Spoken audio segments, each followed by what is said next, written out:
Imagine this.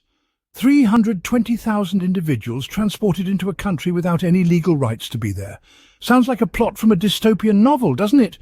Well, it's not fiction. It's the reality of the United States in the year 2023. In the midst of record numbers of migrants flowing over the southern border, the Biden White House was also directly transporting these individuals into the country through undisclosed flights. A staggering figure, 320,000 undocumented immigrants were flown into the US using a cell phone application. This allowed for a near undetected arrival, a covert operation of sorts, carried out right under the noses of the American public. The use of technology to facilitate such a vast and secretive transportation program is both astonishing and alarming. This isn't a spy novel. No, there's no James Bond or Jason Bourne in this story. This, my friends, is not something out of a spy thriller. This is the reality we are living in today. Now you might be wondering, how did all this happen? Well, let's delve a bit deeper. The Biden administration made a rather controversial decision last year.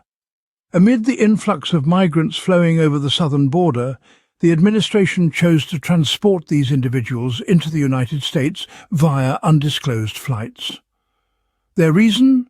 National security vulnerabilities. It was believed that revealing the locations of these flights would pose a significant risk to national security. But it goes further than that. You see, these weren't just any flights. These were part of a secretive program that facilitated the transportation of thousands of undocumented immigrants from foreign airports to various cities across the United States. And while this was happening, record numbers of migrants were also crossing the southern border. To add another layer to this complex situation, there's the CBP-1 app.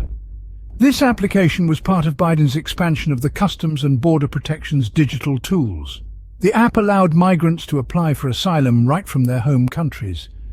This technological advancement in immigration procedures was seen as a way to expedite the asylum process. However, the Center for Immigration Studies, or CIS, points out that one of the lesser-known uses of the app was the transportation of these migrants directly to the US. Aliens who could not legally enter the US could use CBP-1 to apply for travel authorization and temporary humanitarian release from those airports.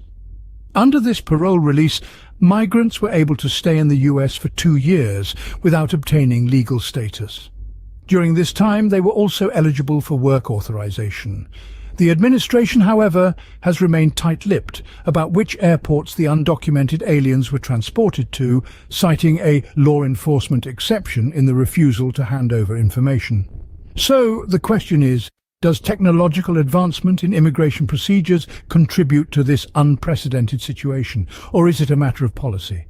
Let's dive into the consequences of these undisclosed flights and the transportation of undocumented migrants. The first and most immediate effect is on our national security. With hundreds of thousands of undocumented migrants entering the country, we're left with a significant vulnerability. The lack of transparency about their arrival locations means we've potentially got groups of people in various parts of the country whose backgrounds we know little about, creating a potential risk to national security. Now let's talk about the strain on resources. With the sudden influx of people, local communities might experience a strain on public resources such as healthcare, education and housing. This could lead to tensions within these communities and a potential increase in societal issues. Then, of course, there is the controversy over the use of taxpayers' money for these flights.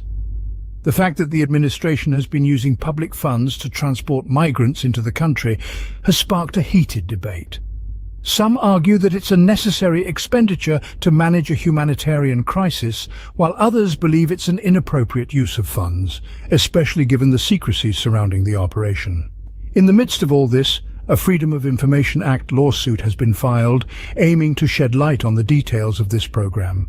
However, the Biden administration has declined to disclose these details, citing a law enforcement exception. This has only added fuel to the fire of controversy, with critics arguing that the public has a right to know how its money is being spent and what measures are being taken to ensure national security. The ripple effects of these undisclosed flights and the transportation of undocumented migrants are far-reaching and complex. The full implications may not be seen for years to come, but one thing is certain. The debate over this issue is far from over. As citizens, it's crucial that we stay informed, ask questions and hold our leaders accountable. Because after all, a transparent government is the cornerstone of a healthy democracy.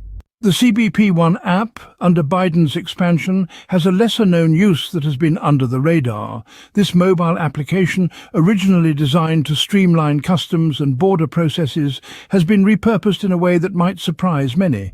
This app, you see, has become a key player in a program that facilitates the transportation of migrants directly into the United States. It essentially serves as a digital gateway, granting travel authorization and temporary humanitarian release from airports to those who cannot legally enter the US. But what does this mean in practical terms? Well, it allows these individuals to apply for asylum from their home countries, and if approved, they are transported by air almost undetected to the United States. And once they've landed, they are permitted to stay for up to 2 years without obtaining legal status. Now, you might be wondering, what happens during these 2 years? This is where the app's functionality takes on another dimension. It enables these migrants to obtain work authorization. Yes, you heard it right. Without legal status, they can work in the United States, contributing to the economy and integrating into society. But there's a catch. The application doesn't guarantee success. It's up to the discretion of the administration whether to grant these authorizations or not. And they've been pretty tight-lipped about the criteria used to make these decisions. So, in essence, what started as an app to expedite border processes has become a conduit for a new form of immigration. It's a prime example of how technology can be leveraged to address complex social issues. But it also raises questions about transparency, fairness, and the impact on national security. Yet, this is the reality of the situation. Regardless of one's stance on immigration, it's important to understand the tools being used and the implications they carry. It seems that technology and policy have converged to create a new pathway for undocumented immigration. The question now is, what can we do about it?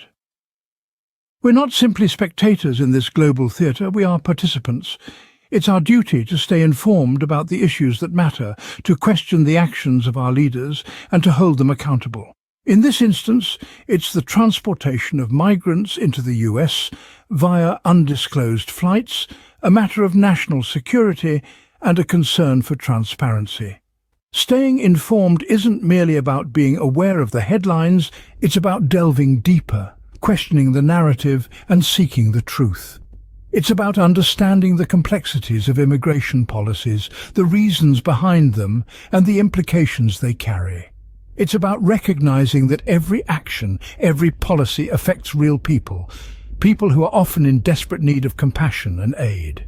But staying informed is only the first step. We must also get involved. Get involved by raising your voice, by engaging in constructive conversations, by advocating for policies that are transparent, fair and just.